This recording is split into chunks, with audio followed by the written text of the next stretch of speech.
Welcome to the Deep Dive, your shortcut to being well-informed.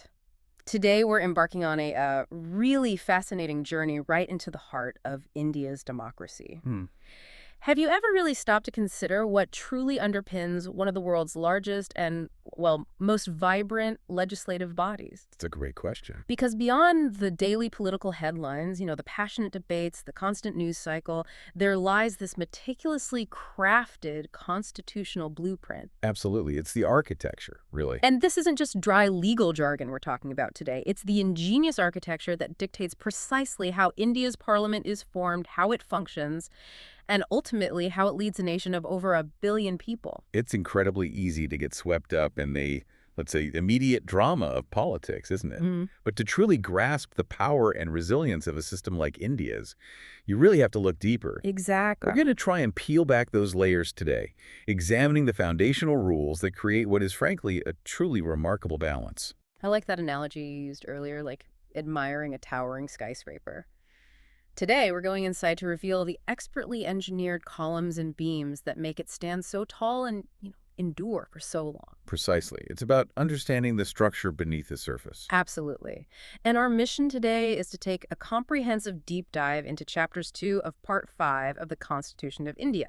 Specifically, we're looking at Articles 79 through 93. A really crucial set of articles. Definitely. And this isn't about rote memorization of, dry legal texts. Instead, it's a focused exploration designed to give you those aha moments, uncovering the often surprising facts and the profound wisdom behind the mechanisms that make India's legislative body tick. Yeah, we really aim to extract the most important nuggets of knowledge and insight from these crucial articles. The goal is for you to walk away with a much richer understanding of the ingenious balance. The balance between what exactly? Well, between historical tradition, direct representation, federal interests, and robust governance. All these things define India's parliamentary system. Okay, so what can you expect from this deep dive? We'll unpack, well, pretty much everything, from the president's pivotal and I think often underestimated role within parliament, Or we underestimate it often. to the distinct compositions and lifespans of the Rajya Sabha and Lok Sabha. We'll delve into the specific qualifications required for its members and examine the crucial officers who guide its proceedings, ensuring fairness and continuity. So, by the end of this, your understanding of how Indian democracy fundamentally operates, at least at the parliamentary level, should be significantly deepened. That's the plan. So let's begin our exploration. Let's dive in. Let's jump right into our first section, the Foundation, Constitution, and Composition. This covers Articles 79 through 82. And we're starting right at the beginning with Article 79. I really see this as the constitutional bedrock, the ultimate blueprint for India's parliament. It absolutely is the foundation. It defines, quite unequivocally, what the Parliament of India actually is. And what's truly foundational here, as you pointed out, is that Article 79 doesn't just establish a bicameral parliament, meaning, a parliament with two houses. Right, the two houses are key, But it explicitly states that the Parliament for the Union comprises 3 key components. So naturally, there are the two houses. The Council of States, which we know is the Rajya Sabha, and the House of the People, the Lok Sabha. But what's that third, often overlooked component? It's the president. And this is, as you say, often overlooked, but constitutionally vital. And this is where it really challenges common perceptions for many, I think.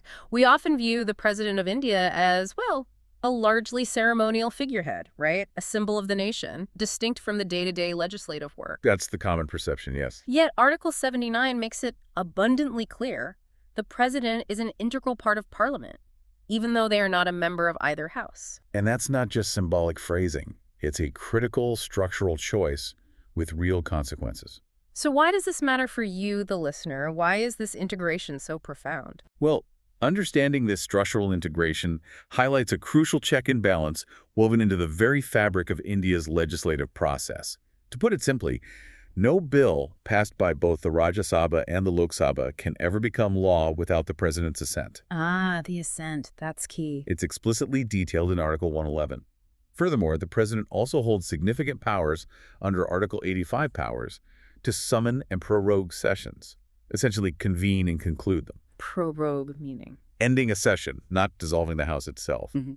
And the president can even dissolve the Lok Sabha entirely. So this isn't just a distant symbolic role at all. Not at all. It's an active, non-negotiable legislative function that can influence the fate of any piece of legislation or even, the government itself. So let's imagine a scenario just to make it concrete. Intense debates happen, amendments are proposed, maybe defeated, maybe accepted.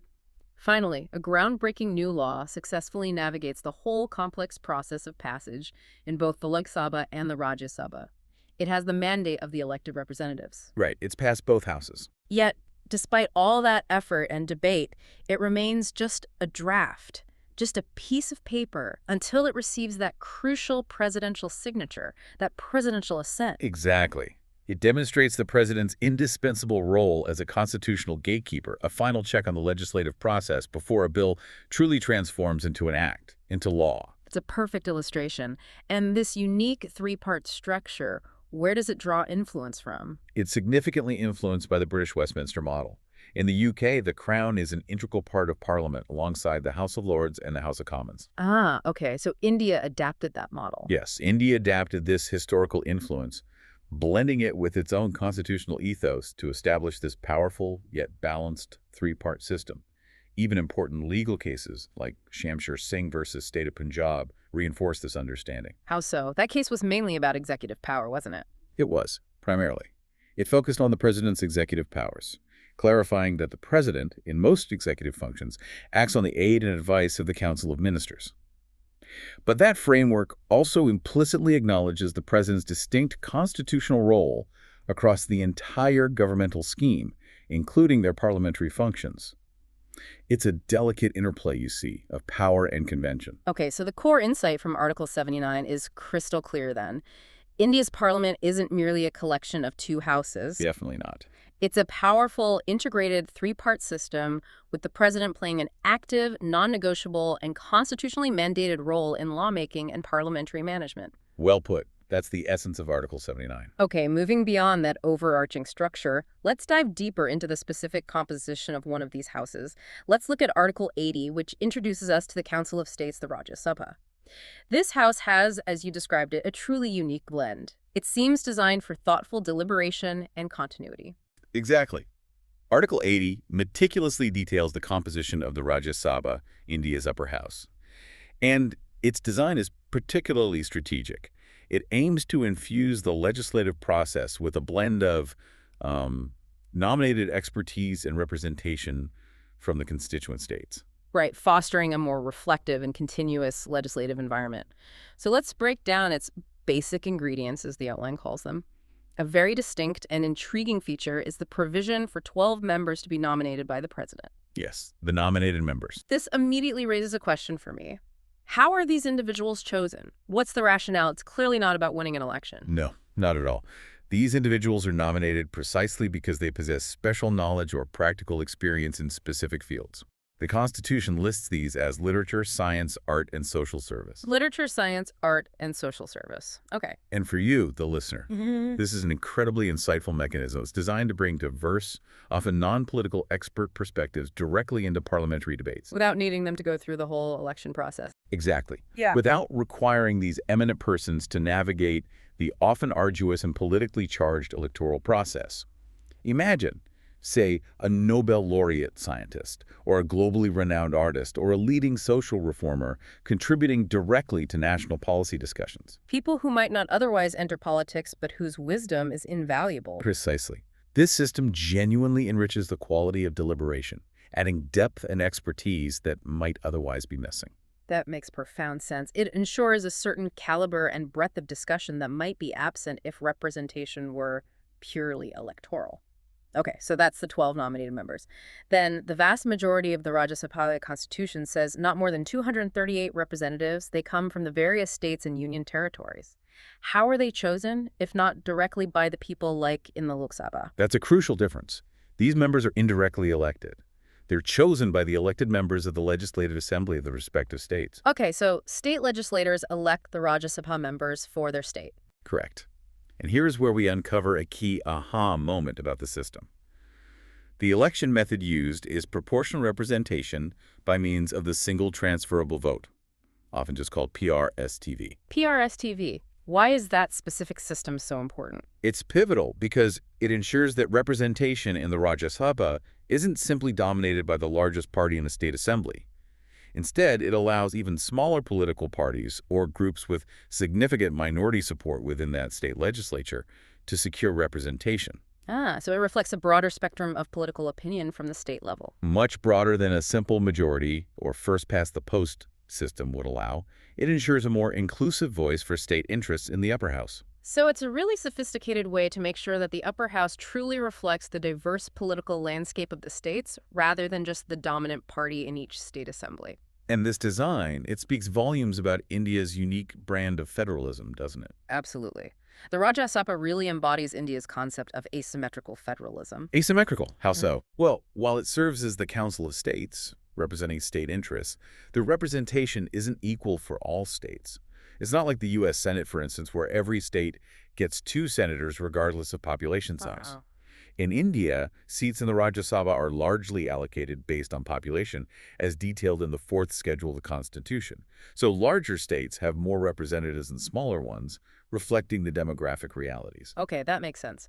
Population-based representation, but indirect election. And one more crucial point about its nature, the Rajya Sabha is known as a permanent house. This means it is not subject to dissolution like the Lok Sabha. Permanent. How does that work in practice? It's vital for continuity. Roughly 1/3 of its members retire every 2 years, and new elections fill those vacancies. This means members serve a 6-year term, but the House itself continues perpetually. So there's always a functioning House with experienced members.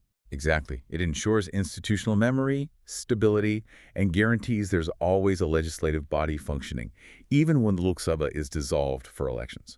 We'll touch more on this permanence when we discuss Article 83. Okay, and we've even seen the composition rules evolve legally, right? Like the Kuldeep Nair case? Yes, the Kuldeep Nair versus Union of India case is a good example. The Supreme Court upheld amendments to the election process, including, significantly, the removal of the domicile requirement. Meaning a candidate didn't have to actually live in the state they were representing in the Rajya Sabha anymore? Correct. That change was upheld. It illustrates the dynamic legal interpretations and adaptations of the Rajya Sabha's structure over time. Fascinating. So the overarching insight from Article 80, then, is that the Rajya Sabha is very strategically crafted. It's built for continuity, representing diverse state interests, and importantly, enriching legislative quality through the inclusion of those non-political experts via nomination. It functions as a vital, perhaps more reflective, revising chamber. To put it better myself, it's the balancing factor in many ways. Okay, from the nuanced composition of the Rajya Sabha, let's now turn to Article 81. This lays out the composition of the House of the People, the Lok Sabha. This is where India's direct mandate truly comes to life. It emphasizes direct election from territorial constituencies and a deep commitment to equitable representation based on population. Indeed. The Lok Sabha really is the cornerstone of representative democracy in India. It directly reflects the will of the people through universal adult suffrage as guaranteed under Article 326. So let's look at its basic ingredients. The Constitution says it comprises not more than 530 members chosen by direct election from the states. Right, the state representatives. And not more than 20 members from the Union territories, whose election method is prescribed by Parliament. So this means, quite simply, that your vote directly shapes the composition and direction of this House. Your vote matters directly here. That's the fundamental principle. And the principle of representation here is foundational, too. The ratio between the number of seats allotted to a state and its population must be, and the Constitution uses the phrase, as far as practicable, the same for all states. As far as practicable, it acknowledges reality. There's also a thoughtful proviso exempting smaller states, those with populations below 6 million, from this strict ratio, acknowledging their unique demographic situations. And that commitment to equitable representation, it goes further, right, within each state. Yes, it does. Within each state, the Constitution mandates that the state is divided into territorial constituencies. And the rule is that the ratio between the population of each constituency and the single seat allotted to it must be, again, as far as practicable, the same throughout the state. So that's the embodiment of the one person, one vote, one value principle, ensuring each vote carries roughly equal weight, at least within a given state. Within that state, yes. Right. That's the goal. Now, here's where it gets, for me at least, really fascinating and maybe quite a surprising constitutional workaround for many listeners. The population baseline and its freezing. Ah, yes, the census issue. Right. While population generally refers to the last preceding census, For the crucial purpose of allocating seats among states in the Lok Sabha, how many MPs each state gets, the 1971 census figures are still used. Still, it's quite remarkable. And they will remain the baseline until after the first census taken post-2026. That's census data from over 50 years ago. Why? Why this seemingly anachronistic adherence to such old figures? It feels odd. It does feel odd on the surface, but it's a deeply insightful point, and it reflects a profound intersection of, well, demographic policy and constitutional design. This freeze wasn't an accident. It was a result of a deliberate constitutional amendment, specifically the 84th Amendment. And the motivation was? The primary motivation was political, really. It was to allay fears among states, particularly in the South, that had successfully implemented national family planning programs and slowed their population growth. Ah, I see. So without the freeze. Without this freeze, their reward for slower population growth, for essentially following national policy, would have been a decrease in their political representation in the Lok Sabha, fewer seats. Which would have seemed incredibly unfair, punished for success. Exactly.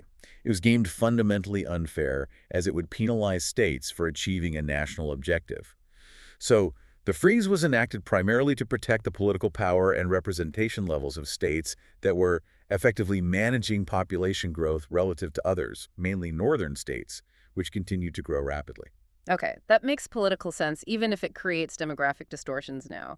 But what about redrawing constituency boundaries within states? Does that also use 1971 data? No, and that's the crucial distinction. For the delimitation of constituencies within states, meaning redrawing the boundaries of electoral districts inside a state, more recent census figures were to be used. As per our sources, the 2001 census figures were mandated for this internal adjustment by the 87th Amendment. So a state keeps the same total number of seats based on 1971, but within the state, the constituency boundaries can be redrawn based on 2001 figures to reflect internal population shifts. Precisely. It allowed for internal adjustments, making sure constituencies within UP, for example, were roughly equal based on 2001 data, without altering the overall number of seats UP had in the Lok Sabha, which remained pegged to 1971. It created a sort of dual census system for representation purposes. That's a truly ingenious, if incredibly complex, solution to a very politically sensitive problem. So a delimitation commission works to redraw the boundaries within a state using, say, the 2001 data, trying to ensure each MP represents roughly the same number of people in that state. But the total number of MPs the state gets remains anchored to 1971. That's the essence of it, and the finality of this delimitation process is quite strong legally. Right, you mentioned the McGrath-Kothari case. Yes, McGrath-Kothari versus Delimitation Commission. That case established that the orders of the Delimitation Commission have the force of law and cannot be questioned in court. This emphasizes the critical, almost unimpeachable nature of this boundary redrawing process, aiming to avoid endless legal challenges disrupting elections. Understood. So, the core insight from Article 81 is that the Lok Sabha is indeed the direct voice of the Indian people, elected directly. But it operates under this complex, layered system of seat allocation and delimitation. It seeks to balance equitable representation within states, based on somewhat recent data, while freezing representation across states based on very old data, all driven by these long-term policy goals and political compromises. Now, this creates, as we'll see, unique constitutional challenges and ongoing debates about fairness and the principle of one person, one vote, one value at the national level. Absolutely. And that intricate balancing act leads us perfectly into Article 82, readjustment. This is all about keeping representation fair, but also, critically, how that principle has been strategically frozen in time. Exactly. In its original, unamended intent, Article 82 mandated the periodic readjustment of Lok Sabha seats allocated to states, and also the division of each state into territorial constituencies after each census. The original goal was simple: dynamic adaptation. Keep representation equitable as the nation's demographics shifted over time. But that original intent has been significantly altered. Hugely altered. Article 82 is where those crucial constitutional amendments, particularly the 84th and later the 87th, have fundamentally changed its operation. For you, the listener, this is arguably one of the most impactful and debated aspects of India's current electoral system. So just to reiterate the core change, the allocation of seats to states is explicitly frozen based on the 1971 census? Frozen until after the first census taken post-2026. This means that despite the dramatic, truly massive demographic changes India has undergone since 1971, the number of parliamentary seats a state holds in the Lok Sabha has remained fixed for over 5 decades now. So let's take an example. A state like Uttar Pradesh, which has seen truly enormous population growth since 1971, still has the same number of parliamentary seats today relative to, say, a southern state like Kerala or Tamil Nadu, which have had much slower population growth, partly due to more successful family planning initiatives back then. Precisely. That's the direct consequence. And it creates a fascinating and increasingly significant tension, doesn't it? It creates a huge disparity, surely, in terms of how many people each MP represents. It creates a significant and increasingly debated disparity. While the division of constituencies within states, the delimitation process can be readjusted based on more recent census data. The 2001 census was used for this, as we noted. Right, the internal map can change. Addressing those interstate population shifts, it does not alter the total number of seats a state holds. The original aim of these amendments, freezing the 1971 baseline, was perhaps noble in intent to encourage family planning without states fearing a loss of political power, which was a genuine concern back in the 70s and 80s. But the unintended consequence. The unintended consequence, now glaringly visible decades later, is that this freeze has led to significant disparities in the population per constituency across states. A vote in a low population growth state today might represent significantly fewer people than a vote in a high-growth state. This poses a very interesting, and I'd say growing, challenge to the pure one person, one vote, one value principle when you look at it from a national perspective. It's a profound constitutional compromise, really, with both historical justifications and mounting contemporary challenges. And Parliament determines the authority, usually a special delimitation commission, and the specific manner of this readjustment through law, right? Yes. Parliament sets up the process. Yeah. And the orders issued by this commission, the redrawn maps, were generally final and not subject to judicial review. Why is that? Why no judicial review? It's largely pragmatic. The idea is to ensure the smooth, uninterrupted functioning of electoral processes. If every delimitation order could be challenged endlessly in court, it could potentially derail elections indefinitely. So finality is built in. And any such readjustment, when it happens, doesn't affect the existing Lok Sabha, right? Correct. It only comes into effect from the dissolution of the then-existing House. This ensures stability during ongoing legislative terms. The Maharaj Kothari case, again, reinforces this legal finality of the delimitation process itself. Okay.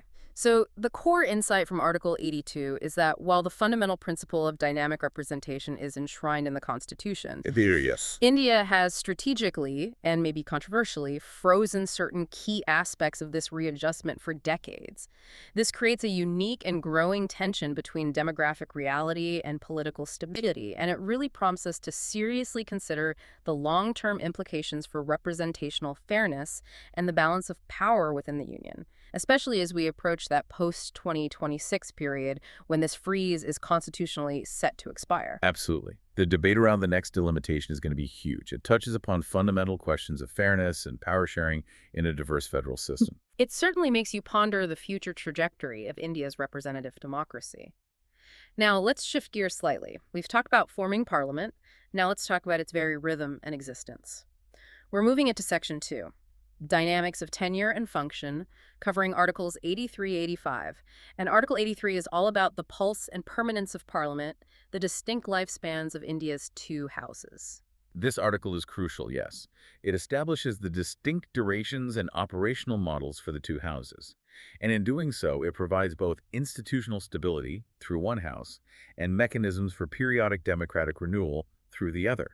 It's really foundational to how India manages its legislative rhythm, combining continuity with accountability. Let's start with the Rajya Sabha, the Council of States. It's famously referred to as the permanent body, isn't it? What does that truly mean in practice? How is it permanent? That's entirely correct. The Constitution explicitly declares the Rajya Sabha not subject to dissolution. It functions as a continuing chamber. So it never dissolves. How does membership change then? The way it works is quite ingenious. Approximately one-third of its members retire every second year, and fresh elections are held to fill those vacancies. Each member, once elected, serves a full 6-year term. Staggered 6-year terms, with 1/3 retiring every 2 years. Precisely. So the House itself is perpetual. For you, the listener, this design ensures several vital things. Significant institutional memory, because experienced legislators are always present, a degree of stability, and perhaps less partisan fluctuation in legislative processes, as it's not subject to the immediate electoral winds that can dissolve the Lok Sabha.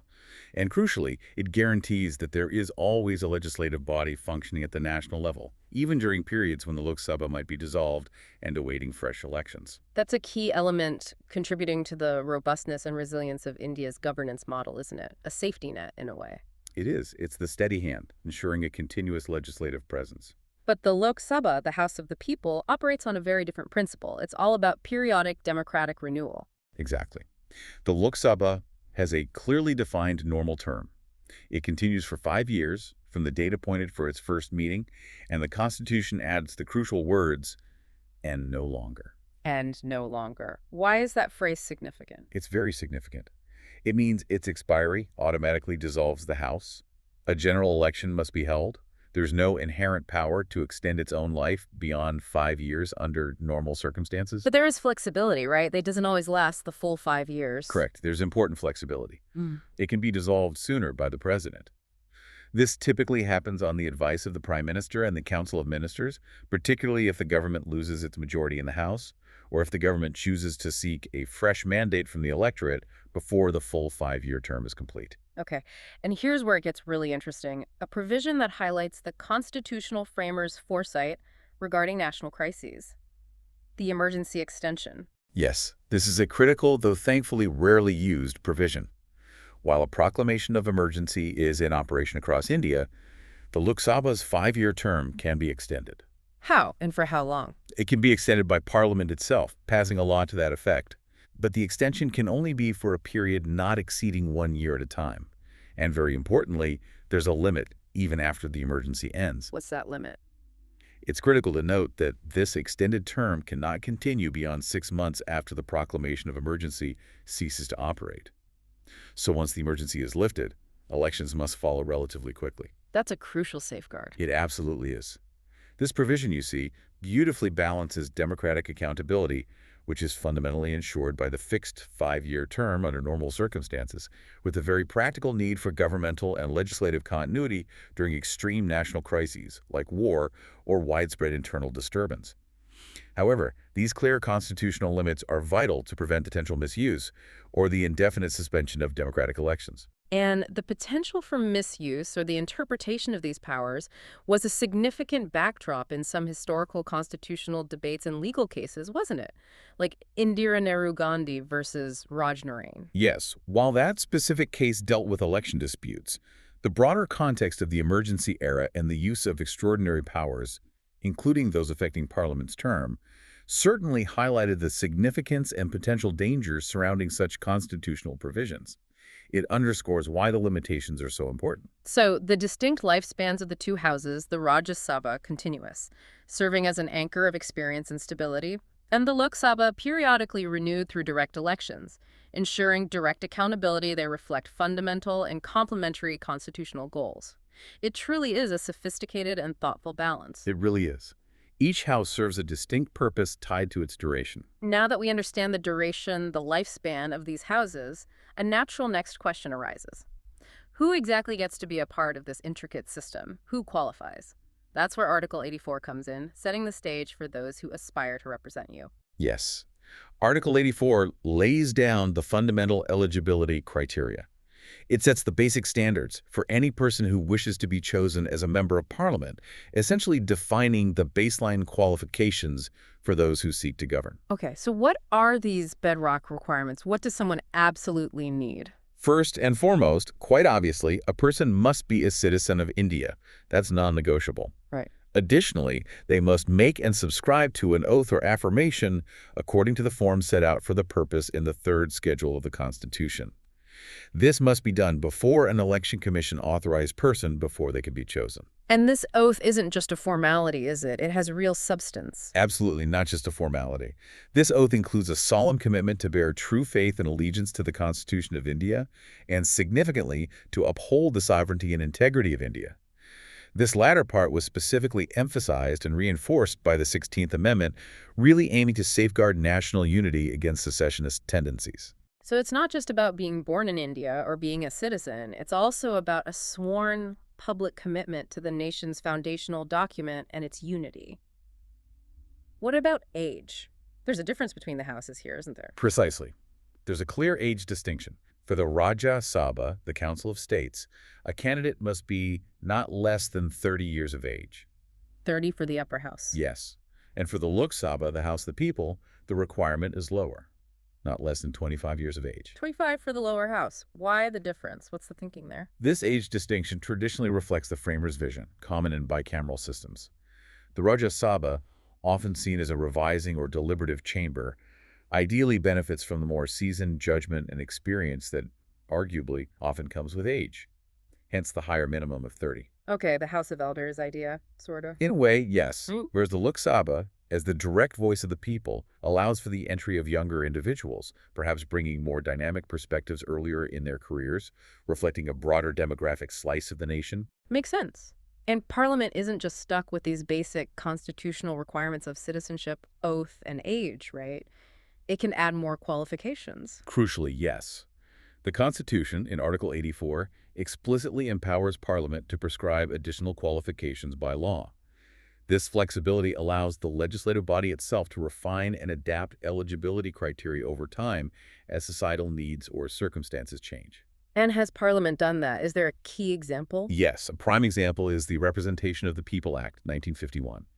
This major piece of election law was enacted under this very provision of Article 84. Among many other things, it requires a person to be a registered elector, that is, eligible to vote themselves in a parliamentary constituency somewhere in India in order to contest elections to Parliament. Ah, so you have to be on the voter list yourself to be able to stand for election. Generally, yes. That's a key statutory requirement added by Parliament. So for you, the listener, these are the absolute foundational thresholds. You can't just decide, I want to be an MP tomorrow.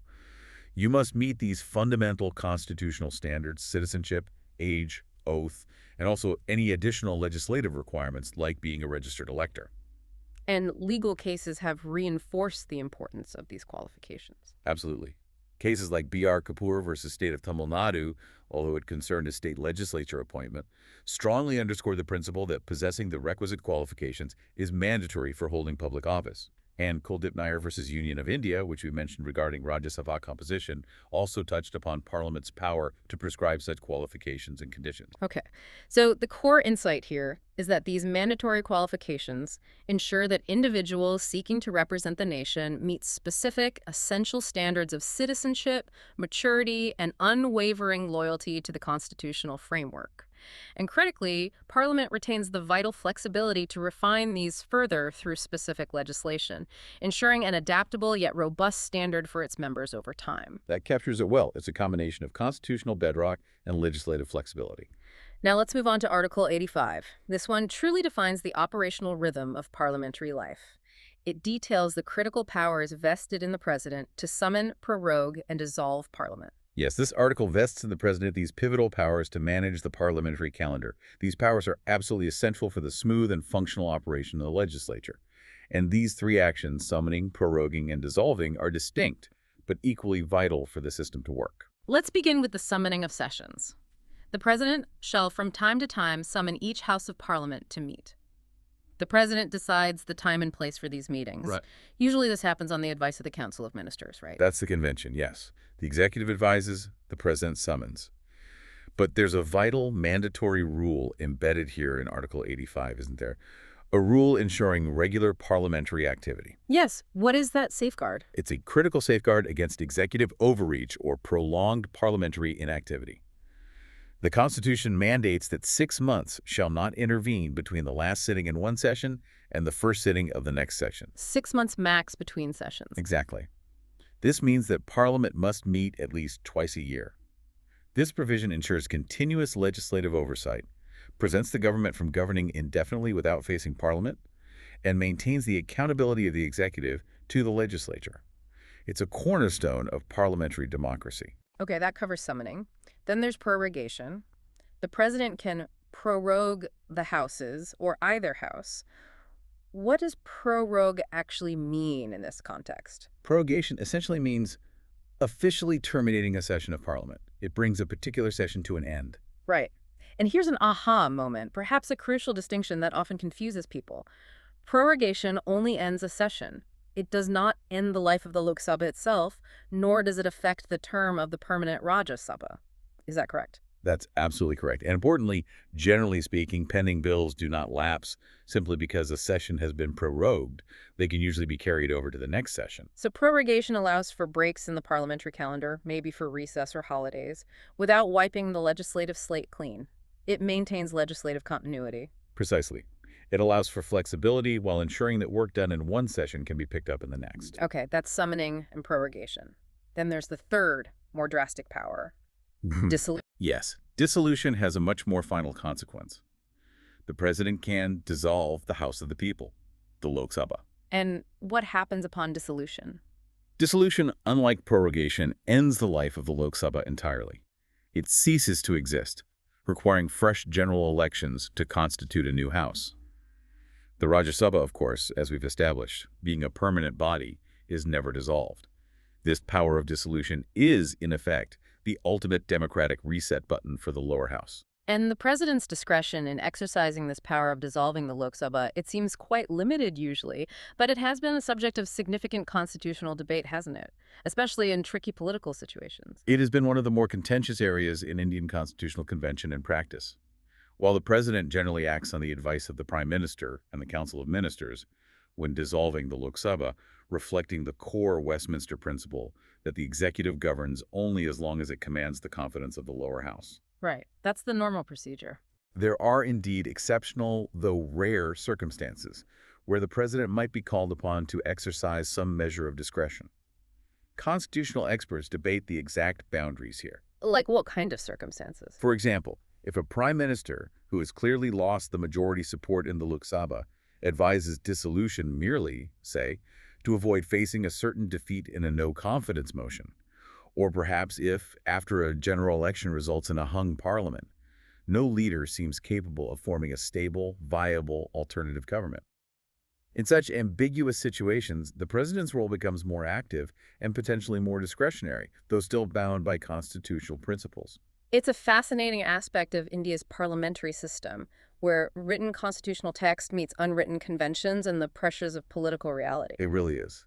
And cases like State of Punjab versus Satyapal Dang, which dealt with a governor's analogous power to prorogue a state legislature even when a no-confidence motion was pending, and the landmark S.R. Bomai versus Union of India case. The Bomai case is huge, related to president's rule in states. Exactly. While focused on Article 356 and the dissolution of state assemblies under president's rule, the Bomai judgment profoundly discussed the limits and proper exercise of the president's powers more broadly, emphasizing that these powers, including dissolution, are not unfettered or to be used arbitrarily. They must be exercised based on objective material and for constitutional reasons. So, the core insight from Article 85 is that the president's carefully defined powers in managing the parliamentary calendar, summoning, proroguing, dissolving, are absolutely essential. They ensure regular legislative functioning, uphold democratic accountability through elections, and maintain an intricate, sometimes debated balance between executive influence and legislative autonomy. A very crucial set of powers indeed, setting the rhythm of parliamentary life. We're now moving into Section 3. The President's Voice and Executive Presence. This covers Articles 86 through 88. This section explores how the head of state, the president, directly interacts with Parliament, starting with Article 86. This seems to be about the president's direct line of communication to Parliament. That's a good way to put it. This article provides a formal, constitutionally sanctioned mechanism for direct communication flowing from the president to Parliament. It allows the president to formally convey views, offer insights, or request the attention of the houses on specific matters. It reinforces their integral, if sometimes subtle, role in the legislative landscape. So how does this communication happen? The article mentions the president may address either House of Parliament or both houses assembled together, and can even require members to attend. Yes, that's the right to address. It's a discretionary power, meaning the president can choose to do this, but isn't obligated to, unlike the special address under Article 87. It's less commonly used, perhaps for more specific occasions. Okay, but what about sending messages? That seems like perhaps a more regular or direct form of input. Article 86 also says the president may send messages to either house. Correct. The president can send messages concerning a bill that is currently pending in Parliament, or, importantly, otherwise, which means on any other matter they deem important enough for Parliament's attention. And what happens when a house receives such a message? Do they just note it? No, there's a significant constitutional obligation placed upon the House here. A House receiving such a message from the president is constitutionally bound to consider the matter raised in the message with all convenient dispatch. With all convenient dispatch. So not just file it away, they have to deal with it promptly. Exactly. It isn't just a suggestion. It's a constitutional mandate for prompt parliamentary attention and consideration. That's quite significant. Could you maybe sketch out a scenario where this might be used? Certainly. Let's envision a scenario. A highly complex or maybe very controversial bill is making its way through Parliament.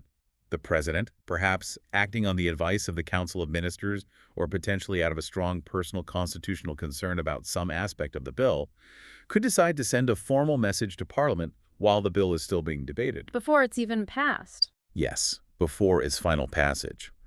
This message might offer specific suggestions for amendment, highlight potential unforeseen consequences, or draw attention to certain constitutional or ethical aspects that warrant further careful consideration by the members. So it's a distinct and potentially preemptive power.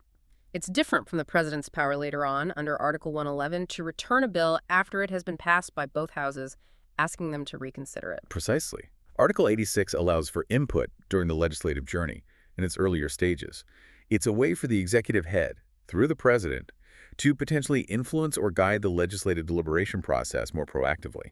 Fascinating. So the core insight from Article 86 is that it grants the president a formal, albeit discretionary, channel to directly engage with and potentially influence the legislative process, thereby reinforcing their integral and active role within the broader parliamentary structure. It's a nuanced tool for executive guidance within the legislative sphere. Well summarized. It's about communication and influence, constitutionally sanctioned. Following that more discretionary line of communication, we now turn to Article 87. This one I like to think of as India's version of the State of the Union address in the U.S., though the context is different. This isn't a discretionary address, is it? It's mandatory. It is indeed mandatory. Article 87 mandates a special, ceremonial, and substantively important address by the president delivered to both houses of parliament assembled together. It's a cornerstone event in India's parliamentary calendar. And when exactly does this mandatory address happen? It occurs on two very specific and significant occasions. First, at the commencement of the first session after each general election to the Lok Sabha, so basically inaugurating the new parliamentary term and the newly elected House. Okay, after every election. And second, at the commencement of the first session of each year. This sets the tone and agenda for the legislative year ahead. So this isn't just a casual speech. It's a highly formal and politically significant event. The Constitution says the president shall address both houses of parliament assembled together and inform Parliament of the causes of its summons. What does that mean in practice? What's in the speech? In practice, this means the president delivers a speech that, while delivered by the head of state for constitutional propriety, is actually drafted by the Council of Ministers, the government of the day. Ah, so it reflects the government's agenda. Entirely. It comprehensively outlines the government's policy agenda, its legislative program for the upcoming session or year, its past achievements perhaps, and its broader vision for the nation. It's the government speaking through the president. And following this significant address, there's a crucial parliamentary follow-up, isn't there? Something called the motion of thanks. Yes, and this underscores its political weight. After the president's address concludes, both houses engage in a wide-ranging debate on a motion of thanks moved in response to the president's address. And why is this debate so important for you, the listener, to understand? This debate is a pivotal opportunity for Parliament, for both the ruling party and the opposition, to rigorously debate, scrutinize, and even critique the government's entire policy agenda as laid out in the address. It's a chance to hold the government accountable on its plans and promises. And in the Lok Sabha, this motion of thanks has even higher stakes, right? Immense stakes. In the Lok Sabha, the House of the People, the failure to pass this motion of thanks is not merely a procedural setback. It can be interpreted by convention as a vote of no confidence in the government. Its defeat could potentially lead to the government's resignation. This highlights its immense political significance and its role as a key accountability mechanism. Wow. So the government's agenda is laid out, and then Parliament immediately gets to debate it, and in the Lok Sabha, failure to get approval can bring down the government. That's a powerful mechanism for holding the executive accountable. Very powerful. It forces the government to defend its agenda right at the start of the year or a new term. It's also worth noting, as a historical detail, that the First Amendment to the Constitution in 1951 actually altered this provision slightly, didn't it? It did. Originally, the Constitution required the president to address Parliament at the commencement of every session. The First Amendment changed this to only these two specific occasions: the first session after a general election and the first session of each year. Why the change? It arguably made the address more impactful. Instead of a potentially repetitive pronouncement at the start of every shorter session, Parliament can have multiple sessions in a year, it became a more consolidated, heavyweight statement of policy delivered annually and after elections, carrying more significance. That makes sense. So the core insight from Article 87 is that this mandatory special address is a cornerstone of responsible government in India. It serves as the formal platform for the executive to present its comprehensive agenda and vision. And critically, it provides Parliament with a structured, high-stakes opportunity for comprehensive debate, scrutiny, and ultimate accountability. Absolutely. It links the executive's plans directly to parliamentary oversight. Now let's turn to Article 88, bridging the executive and legislature. This sounds intriguing. It seems to outline how key members of the executive branch and the chief legal advisor to the government are permitted to actively participate in parliamentary proceedings, even if they aren't elected members of a particular house. Yes, this article is fundamental to the smooth and effective functioning of India's parliamentary system, which, unlike a strict separation of powers system, relies heavily on close interaction and overlap between the executive and the legislature. Article 88 facilitates this crucial interaction. So who exactly is covered by this provision? Which members of the executive? It covers every minister, and this is important, whether they are already a member of the Lok Sabha or the Rajya Sabha, or even if they are a non-member who has been appointed minister, they have 6 months to become an MP to remain a minister. And it also covers the Attorney General for India, who is the government's chief legal advisor, appointed by the president, but not typically an MP. Okay, so all ministers, regardless of which house they belong to, or if they're temporarily not in either, and the Attorney General. And what rights does Article 88 give them in Parliament? It gives them quite extensive rights to participate. They have the right to speak in and otherwise to take part in the proceedings of either house. They can also participate in any joint sitting of both houses and in any committee of Parliament of which they may be named a member. That sounds like they have a very high degree of access and influence across both houses and committees. They do, and it's a vital aspect of ensuring government accountability and informed debate. Ministers need to be able to explain and defend government policy in both houses, regardless of which one they technically belong to. The Attorney General needs to be able to offer legal expertise where needed. However... There's a however. What's the crucial limitation? Here's the key limitation, a distinction that's absolutely essential to grasp. While they have the right to speak and participate, this article does not grant them the right to vote in a house of which they are not a member. Okay, so participation rights, yes. Voting rights, no, unless they're a member of that specific house. Precisely. A minister can only cast a vote in the house of which they are actually an elected or nominated member. The Attorney General, not being an elected or nominated member of either house, has no right to vote in Parliament at all. They are there purely in an advisory and participatory capacity. That makes perfect sense. So, for you, the listener, why is this Article 88 so vital for government accountability and good decision-making? Think about it practically. Imagine the finance minister, who might happen to be a member of the Rajya Sabha. The annual budget, a money bill, originates and is primarily debated in the Lok Sabha. Article 88 ensures that the finance minister can go to the Lok Sabha, present the budget, defend its provisions, and answer detailed questions from directly elected MPs, even though they vote in the other house. It ensures the government can be questioned directly by the representatives in the relevant house. Exactly. It ensures transparency and allows the entire Parliament to scrutinize the executive's policies and actions directly from the ministers responsible. Similarly, it allows the Attorney General to provide expert legal assistance and clarify complex legal points directly to Parliament during debates on legislation, ensuring laws are well understood legally. So if a highly complex legal bill is being debated, say one involving intricate constitutional interpretations or international law, the Attorney General can attend the House or a relevant committee meeting. They can explain the legal nuances, clarify technical points, answer members' questions, thereby enriching the debate significantly. Yes, they can do all that, contributing their legal expertise directly to the legislative process. But critically, they would do so without casting a vote on the bill itself, maintaining that important distinction regarding voting rights based on membership. Understood. So the core insight from Article 88 is that it cleverly ensures the executive branch, through its ministers and the Attorney General, is directly accessible and accountable to both houses of Parliament.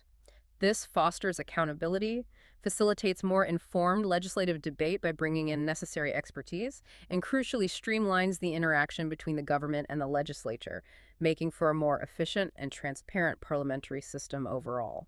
It's a key part of the machinery that makes India's parliamentary government work in practice. We're now transitioning into our final section, Section 4, the Guides and Guardians of the Houses. This covers Articles 89 through 93. These articles delve into the vital leadership roles within both houses of Parliament, the people who preside over the proceedings.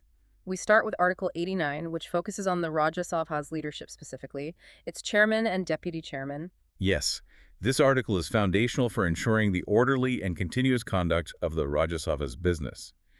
It establishes a rather unique dual leadership structure for the upper house, a structure that combines a high-ranking national constitutional office with an internally elected representative from among the members themselves. This ensures a blend of, let's say, external gravitas and internal autonomy. Okay, let's break that down. The role of the chairman of the Rajya Sabha is indeed very specific and quite distinct, isn't it? The Constitution states, quite plainly, the Vice President of India shall be ex officio chairman of the Council of States. That term ex officio is crucial here. It's absolutely crucial. Ex officio means by virtue of one's office. In simple terms, it implies that no separate election is needed for the chairman of the Rajya Sabha.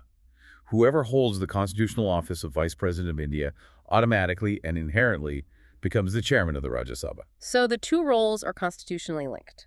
Being VP means you are the Rajya Sabha chair. Exactly. This automatically imbues the position of chairman with significant constitutional authority and a national perspective, rather than just representing the House itself. The Vice President's primary constitutional function, when they are not called upon to act as the President, for instance, if the President's office is vacant, is precisely this: to preside over the Rajya Sabha. They ensure decorum, they interpret and apply the rules of procedure, and they guide the smooth conduct of legislative business. It's a role that demands impartiality and a deep understanding of parliamentary practices. Okay, so that's the chairman, the vice president. Then, to complement this, Article 89 says there's a deputy chairman. It states, the Council of States shall, as soon as may be, choose a member of the council to be deputy chairman thereof. So this position is filled differently. It is filled very differently. The deputy chairman is elected by the members of the Rajya Sabha from amongst themselves. It's an internal election within the House. So the members choose one of their own to be the deputy chair. Correct. This internal election occurs whenever the office of deputy chairman becomes vacant, whether due to resignation, removal, or the incumbent ceasing to be a member of the Rajya Sabha. This ensures there's always, or very quickly, a designated person ready to step in. For you, the listener, this dual leadership structure is particularly insightful. It provides both high constitutional authority through the vice president acting as chairman and a directly elected representative from within the House itself serving as the deputy chairman. This combination ensures consistent oversight and internal autonomy for the upper house, effectively balancing that external constitutional gravitas with an internal democratic mandate derived from the members.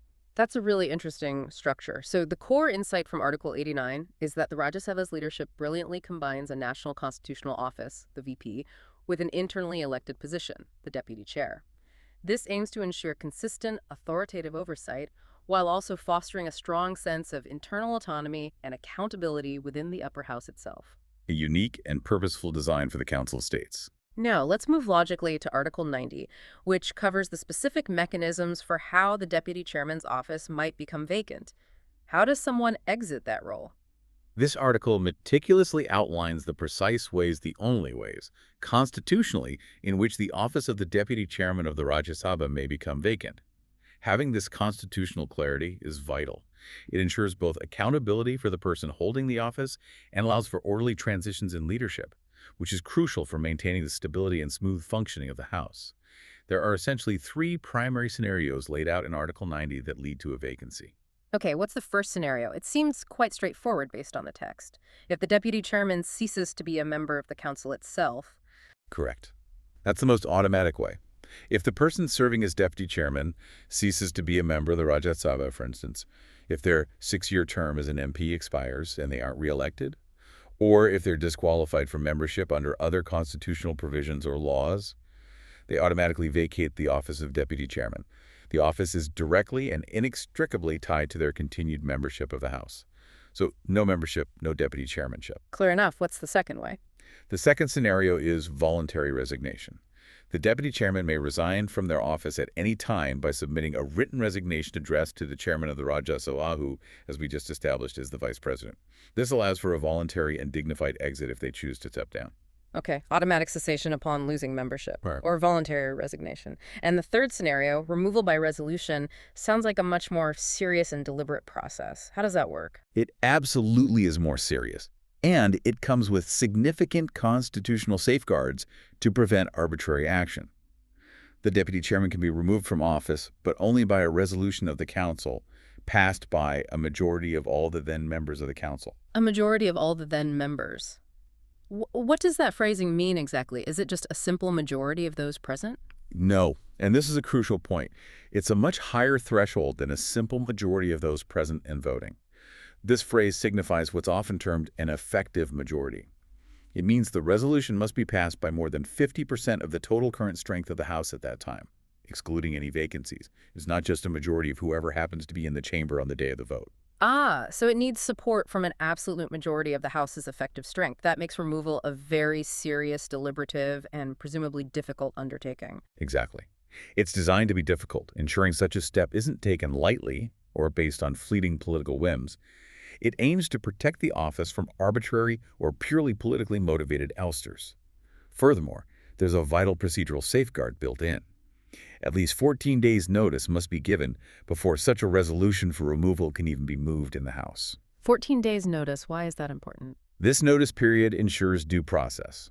It provides the deputy chairman ample time to prepare a response or defense and allows time for members of the House and the public to consider the grounds for removal and for parliamentary debate to be scheduled properly. For you, the listener, these clear, constitutionally defined procedures are vital.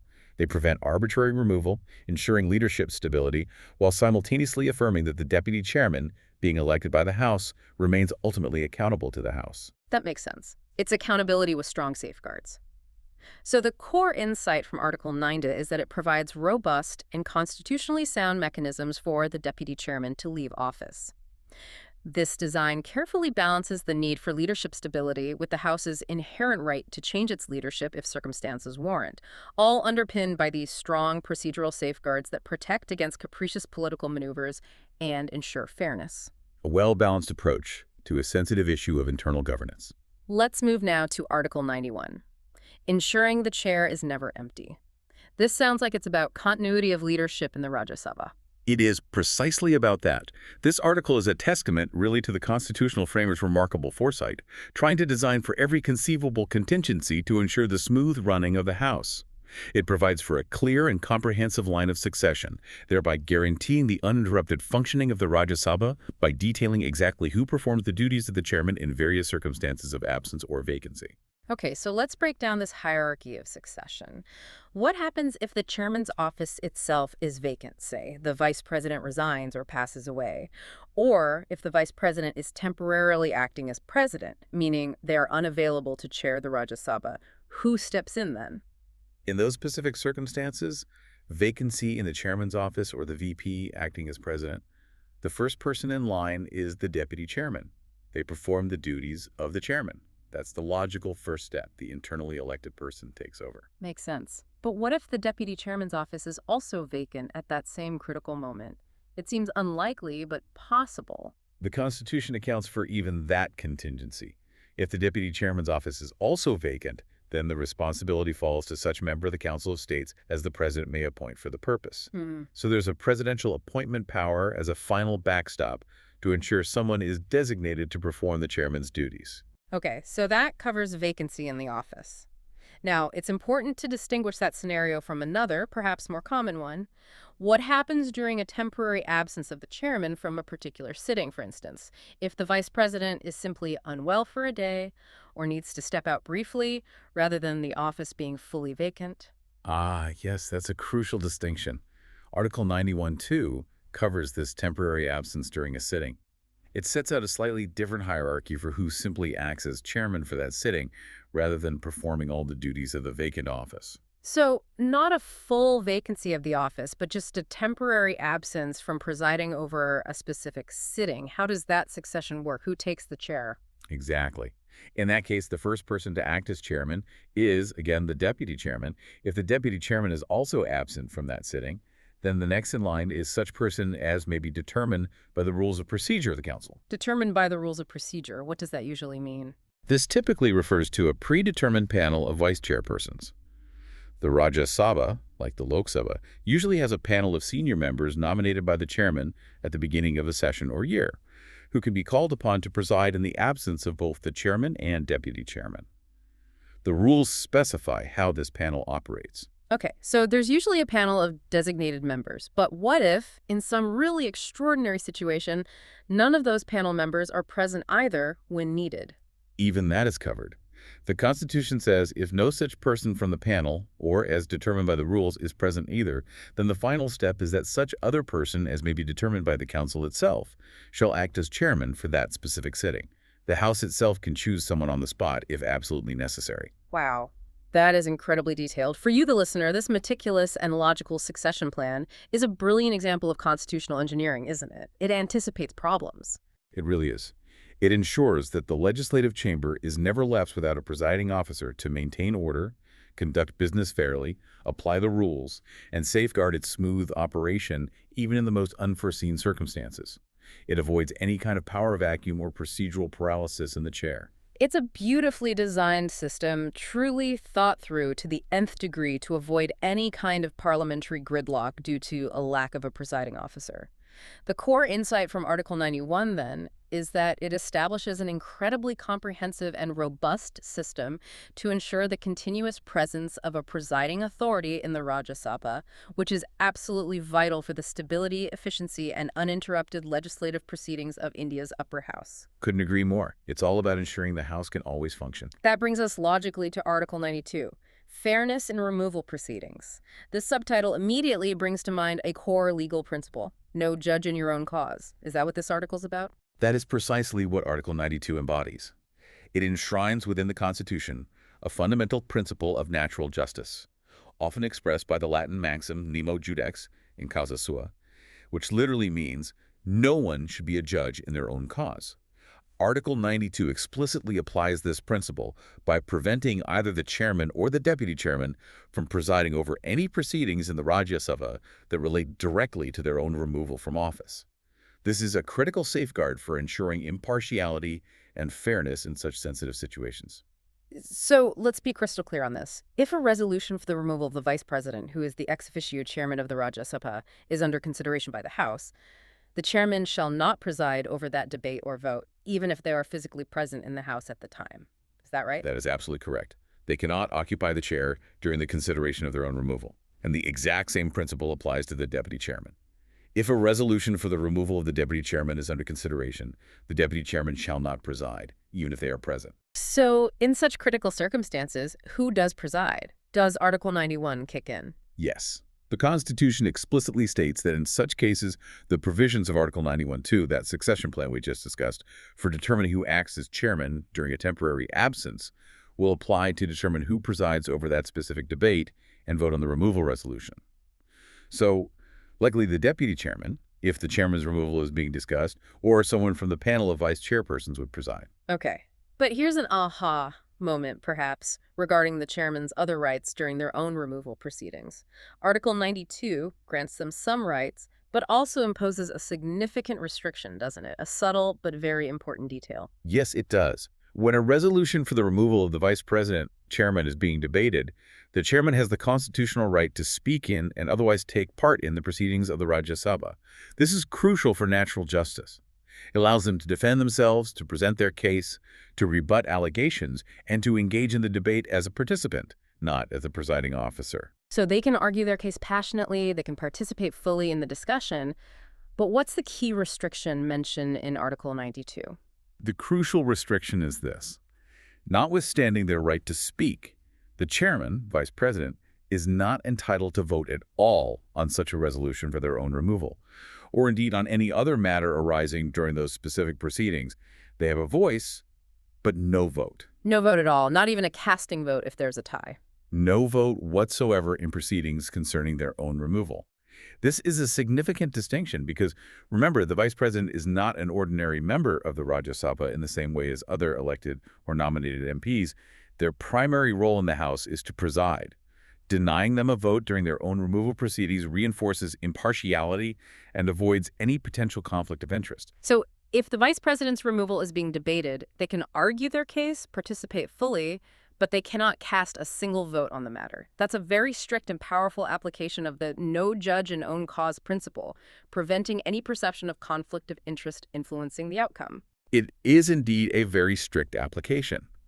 Now, the situation for the deputy chairman during their own removal proceedings is slightly different regarding voting. How so? Since the deputy chairman is an elected member of the Rajya Sabha, if a resolution for their removal is being considered, they would still be prohibited from presiding, of course. But they would generally retain their right to speak and participate in the debate. And crucially, they would also retain their right to vote as an ordinary member of the House on the resolution concerning their removal, though they would only vote once in the first instance and wouldn't have a casting vote. But the key point remains. Neither can preside when their own removal is being discussed. Understood. So the core insight from Article 92, then, is that it stands as a powerful statement on ethical governance and procedural fairness, explicitly embedding fundamental principles of natural justice deep within the constitutional framework for Parliament. It ensures the integrity and impartiality of parliamentary proceedings, particularly during highly sensitive discussions concerning the potential removal of its own presiding officers, thereby reinforcing trust and legitimacy in the entire system. A vital article, ensuring fairness at the very top of the legislative structure. Finally, let's turn our attention to the other house. Article 93 deals with the Lok Sabha's leaders specifically, the election of the Speaker and the Deputy Speaker. Yes, this article mandates the election of the two key presiding officers of the Lok Sabha, of the Speaker and the Deputy Speaker, who are absolutely crucial for guiding the proceedings and maintaining the dignity of the House of the People. And unlike the Rajya Sabha chairman, who holds an ex officio position linked to the vice presidency, both the Speaker and Deputy Speaker of the Lok Sabha are directly elected from within the House itself by its own members. And the Constitution is quite clear. The House of the People shall, as soon as may be, choose two members of the House to be respectively Speaker and Deputy Speaker thereof. So they must be members of the Lok Sabha. Absolutely. They must be chosen from among the elected members of the Lok Sabha. And the timing is as soon as may be after a general election when a new Lok Sabha is constituted, and also so often as the office becomes vacant. So the positions must be filled promptly. This means they derive their authority directly from the mandate of the elected representatives in the House. Exactly. Their legitimacy comes directly from the House itself. The Speaker of the Lok Sabha in particular holds a position of immense authority, dignity, and responsibility. They are the principal spokesperson of the House. What are some of the Speaker's key roles? Well, they preside over the sittings of the Lok Sabha. They interpret and apply the rules of procedure and conduct of business. They maintain order and decorum, sometimes a challenging task. Crucially, they have the power to certify whether a bill is a money bill or not, a decision which is generally final and has significant implications for the legislative process and the relative powers of the two houses. The Speaker also acts as the guardian of the rights and privileges of the House as a whole and of its individual members. It sounds like a role requiring immense skill and impartiality. Absolutely. By strong parliamentary convention, cultivated over decades, the Speaker is expected to act with absolute impartiality and nonpartisanship once elected to the chair. Although it's not a strict constitutional requirement in India like it is in the UK, there's a strong tradition and expectation that the Speaker will distance themselves from active party politics to maintain the confidence of all sections of the House. This expectation of neutrality is utterly crucial for maintaining the trust and respect of all members and ensuring fair debate. So, the Speaker is truly the symbolic head and chief spokesperson of the Lok Sabha, the direct voice of the people's elected representatives embodied in one person. And their impartial conduct is utterly vital for fair, effective, and credible legislative debate and the overall health of the democracy. Couldn't agree more. The integrity of the Speaker's office is paramount. The Deputy Speaker, of course, plays a critical supporting role. They perform the duties of the Speaker when the Speaker's office is vacant or when the Speaker is absent from a sitting of the House. They also carry out other duties as may be assigned by the Speaker or the House. And the importance and authority of the speaker's role have also been underscored in judicial interpretations over the years, haven't they? Yes, definitely. For example, the landmark Kyoto-Holohan versus Zakilu case, which primarily dealt with the Speaker's powers under the 10th schedule of the Constitution, the anti-defection law. A very controversial area sometimes. Indeed. But in that case, the Supreme Court notably discussed the quasi-judicial nature of certain functions performed by the Speaker, like deciding on disqualification petitions under the 10th schedule. The court examined the scope of judicial review over those decisions, underscoring the immense constitutional authority vested in the Speaker's office and the high degree of trust reposed in their judgment and impartiality, even while holding that their decisions in that specific quasi-judicial role were subject to judicial review on certain grounds. So the core insight from Article 93, then, is that the Speaker and Deputy Speaker are democratically chosen by the Lok Sabha itself, directly from among its own members. This signifies the House's autonomy in choosing its own leadership and ensures that its proceedings are guided by fair, impartial leadership, or at least that's the constitutional ideal and convention, thereby upholding the fundamental principles of vibrant representative democracy and ensuring that the people's voice, through their elected House, is heard clearly, managed effectively, and treated equitably. A fitting conclusion to our survey of these vital leadership articles. It really shows how the Constitution sets up the framework for the houses to govern themselves. What an incredible journey we've undertaken today. We've meticulously peeled back the layers of Articles 79 through 93 of the Indian Constitution, exploring really the very DNA of India's parliament. We really have covered a lot of ground. We've seen the fundamental architecture of its bicameral system, and vitally, as you said, uncover the president's pivotal and genuinely active role, which goes far beyond mere ceremony. Definitely. We delved into the unique compositions and the distinct lifespans of both the Rajya Sabha and Lok Sabha, understanding that fascinating blend of continuity, experience, state representation, and direct electoral mandate. And we didn't stop there. We've meticulously explored the essential qualifications needed to even serve in Parliament, and dissected the critical roles of those presiding officers, the chairman, deputy chairman, speaker, deputy speaker who guide the houses. And those intricate rules for their succession, ensuring the chair is never empty, and for their potential removal, all meticulously designed, it seems, for fairness, impartiality, and legislative continuity. It's quite remarkable when you look at it closely. The Constitution of India doesn't merely sketch a broad framework for Parliament. It meticulously crafts a remarkably detailed, robust, and surprisingly resilient system. A system that seems to constantly juggle different priorities. It really does. This system masterfully weaves together direct representation with federal and state interests, ensures legislative continuity through those carefully balanced terms for each house, and profoundly embeds principles of fairness, accountability, and a constant drive for democratic renewal. And it achieves all this while somehow artfully adapting, or sometimes, as we saw with the census freeze, maybe struggling to adapt to the nation's immense diversity and its ever-evolving needs. It truly stands as a testament, I think, to the unparalleled foresight and, frankly, the wisdom of its framers, who anticipated so many potential challenges. So what does this all mean for you, our listener? As we consider the profound constitutional compromises and structures we've discussed today, particularly that fascinating and controversial freezing of census data for allocating Lok Sabha seats based on the 1971 census, a freeze lasting until after 2026. A freeze that's now over half a century old. This raises a critical and, I think, quite provocative, thought-provoking question for the future.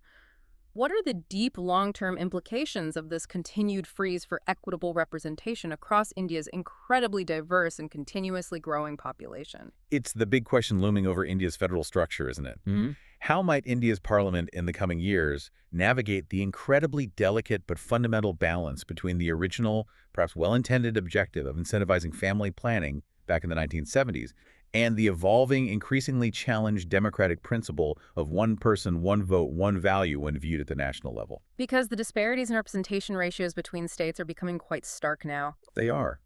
And the next delimitation exercise, the redrawing of constituencies and potentially the reallocation of seats between states based on a more current census, which is constitutionally possible after 2026, that promises to be one of the most significant, politically charged, and potentially contentious constitutional events in India's recent history.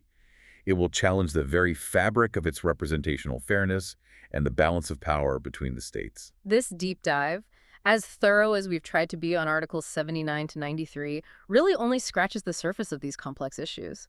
It hopefully invites you to further explore how these intricate constitutional articles don't just exist on paper in some dusty book. Not at all. They actively shape the daily functioning, the intense political dynamics, the power balances, and ultimately the future trajectory of one of the world's most dynamic, complex, and important democracies. A living, breathing system, constantly being interpreted and tested. Thank you so much for joining us for this deep dive into the constitutional foundations of India's parliament.